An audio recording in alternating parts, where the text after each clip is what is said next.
Salam orang-orang terbahagia di dunia. Saya mau menyaksikan bagaimana Papa saya menerima keselamatan dari Tuhan Yesus Kristus. Papa saya bukan dari background orang yang percaya. Kita diselamatkan oleh kasih karunia, anugerah Tuhan Yesus Kristus yang sudah mati menebus dosa kita dan sudah bangkit.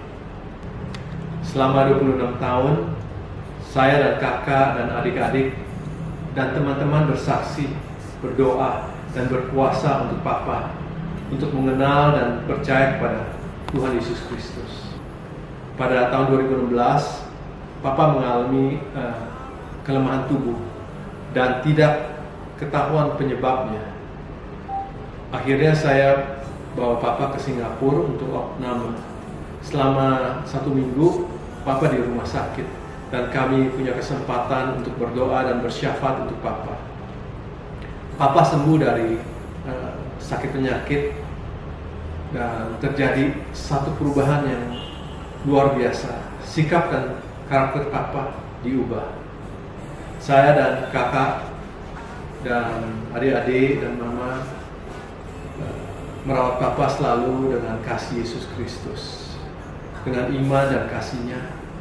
Puji Tuhan, Papa saya membuka hati untuk menerima Tuhan Yesus Kristus sebagai Tuhan dan Juru Selamat. Haleluya. Amin.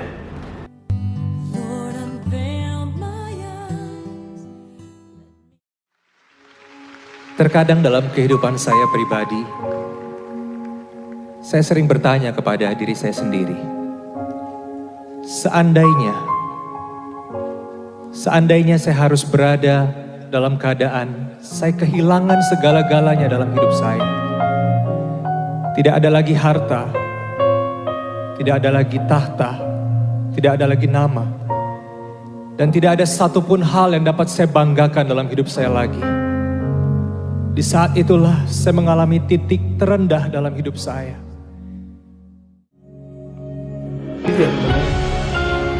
Bu, kelihatannya bingung sekali, Bu. Iya, Pak. Saya agak bingung, hilang arah hidup saya, Pak. Apakah Teguh Anda berbuat sesuatu yang kira-kira menurut Teguh itu berdosa? Justru sepertinya iya ya. Kenapa saya punya keluarga, punya anak, tapi saya nggak bisa bahagia? Apa yang saya lakukan itu yang seperti semua kata orang. Saya lakukan semua, saya ciptakan semua fasilitas untuk melakukan hal-hal seperti itu. Tapi sudah saya lakukan semua hal yang saya rencanakan, semua hal yang saya setting, malah bikin hidup saya makin bingung, Pak, saya, Pak. Tidak ada arah hidup saya mau kemana saya. Jadi Teguh mengakui bahwa Teguh telah berbuat dosa? Saya rasa iya itu dosa, Pak. Apakah Teguh mau saya perkenalkan pada suatu pribadi yang bisa mengatasi atau menyelamatkan Teguh dari segala permasalahan ini? Yang saya mau sih saya bisa bahagia, Pak. Kalau gitu saya perkenalkan kamu dengan seorang pribadi yang namanya Tuhan Yesus. Iya, Pak. Oke. Teguh mau menerima Tuhan Yesus sebagai Juru Selamat? Kalau bisa membuat hidup saya bahagia, saya mau, Pak. Pasti bisa. Karena Dia adalah Tuhan, pencipta langit dan bumi beserta dengan segala isinya. Kalau begitu, kamu ikuti kata-kata saya. Iya, Pak.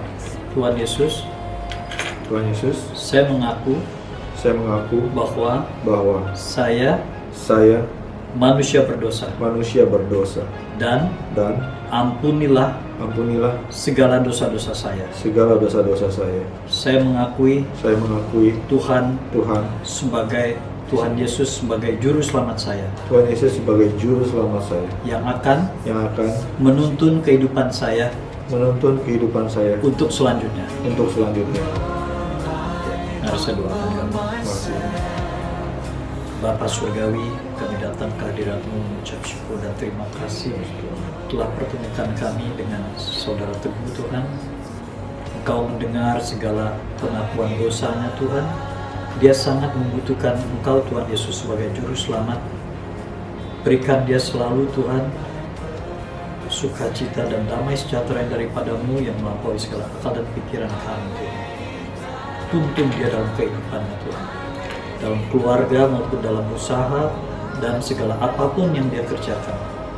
Kami mau serahkan sepenuhnya ke dalam tangan-Mu, Tuhan. Dalam nama Yesus kami telah berdoa dan mengucap syukur. Haleluya, puji Tuhan. Amin.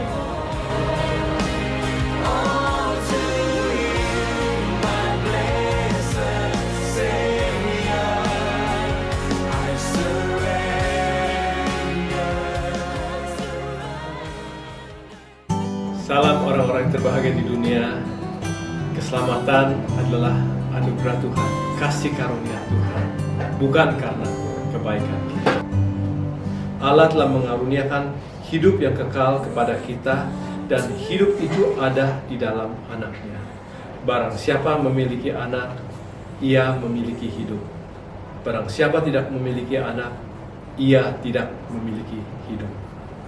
Kristus Yesus datang ke dunia untuk menyelamatkan orang berdosa. Dan Matius 18 ayat 11, karena anak manusia datang untuk menyelamatkan yang hilang. Tuhan Yesus Kristus datang ke dunia, mati di kayu salib, dan juga bangkit untuk menyelamatkan manusia yang berdosa dan yang hilang. Firman Tuhan Kisah Rasul 4 ayat 12 berkata, dan keselamatan tidak ada di dalam siapapun juga selain di dalam Dia. Sebab di bawah kolong langit ini tidak ada nama lain yang diberikan kepada manusia yang olehnya kita dapat diselamatkan. Yohanes 3, 16 ayat 18 berkata, karena begitu besar kasih Allah akan dunia ini, sehingga Ia telah mengaruniakan anaknya yang tunggal, supaya setiap orang yang percaya kepadanya tidak binasa, melainkan beroleh hidup yang kekal. Barang siapa percaya kepadanya, Yesus Kristus, ia tidak akan dihukum. Barang siapa tidak percaya, ia telah berada di bawah hukuman, sebab ia tidak percaya dalam nama anak tunggal Allah. Roma 5 ayat 8 berkata, akan tetapi Allah menunjukkan kasih-Nya kepada kita, oleh karena Kristus telah mati untuk kita ketika kita masih berdosa. Seperti role play oleh Pak Benny Tanus dan Pak Teguh Sastro, tidak ada formula atau yang ajaib atau pola yang ditentukan yang harus diikuti untuk menerima doa keselamatan. Ingat penjahat yang tergantung di kayu salib di sebelah Yesus Kristus. Doanya hanya terdiri dari kata-kata ini. Yesus, ingatlah aku ketika kamu datang ke kerajaan. Tuhan lihat hati. Dan Tuhan tahu apa yang di hati kita. Kata-kata kita harus keluar dari hati yang tulus. Ada contoh lagi, Lukas 18